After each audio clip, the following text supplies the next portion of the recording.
It was a beautiful night on the island of Sodor. The day's work was done, and the engines puffed safely home. Thomas, whispered Percy, will you tell us the end of the story? You mean the one about Duke, the lost engine? Exactly, said Henry. But please remind us of the story so far.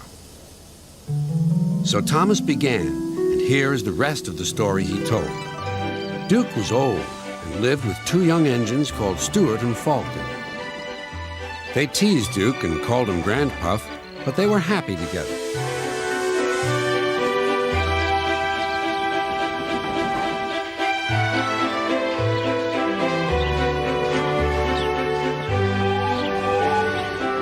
Then their line was closed down, and the young engines went away.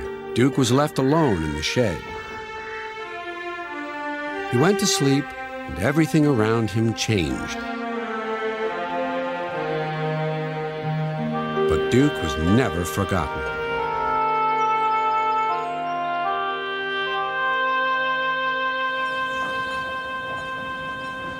Years went by until one day not long ago, visitors came to see Sir Topham Hatt.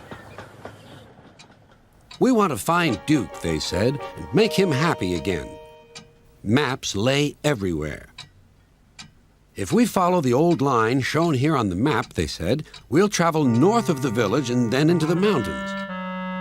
And look, there's a sign for the old station. If Duke's anywhere, he's there."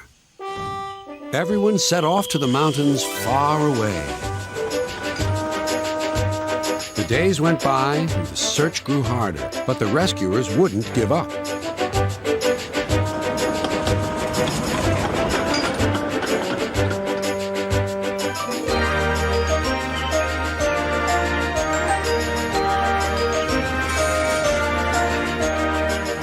"Let's go this way," they said.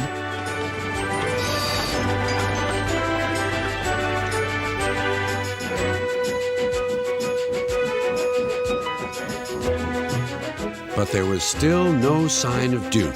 "He's here somewhere," they said. They scrambled over hills, struggled over ditches. At last their search ended, quite by accident.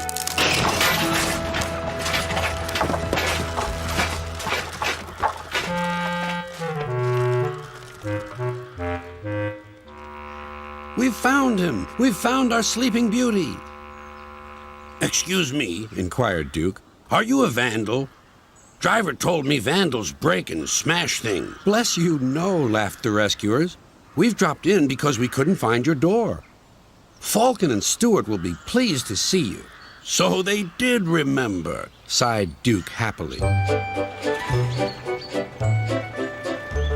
Then they all set off for Duke's new home.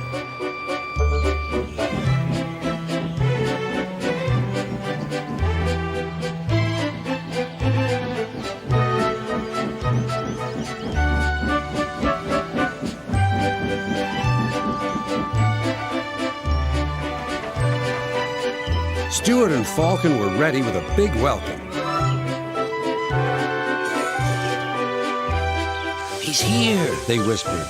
"Shh, shh." "You woke me up," grumbled Duke. "In my young days, engines were—" "Seen and not heard, Grandpuff. We know.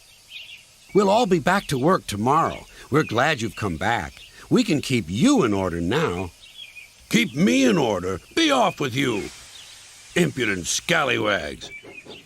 But Duke's old eyes twinkled, and for the first time in years, he smiled as he dozed in the sun.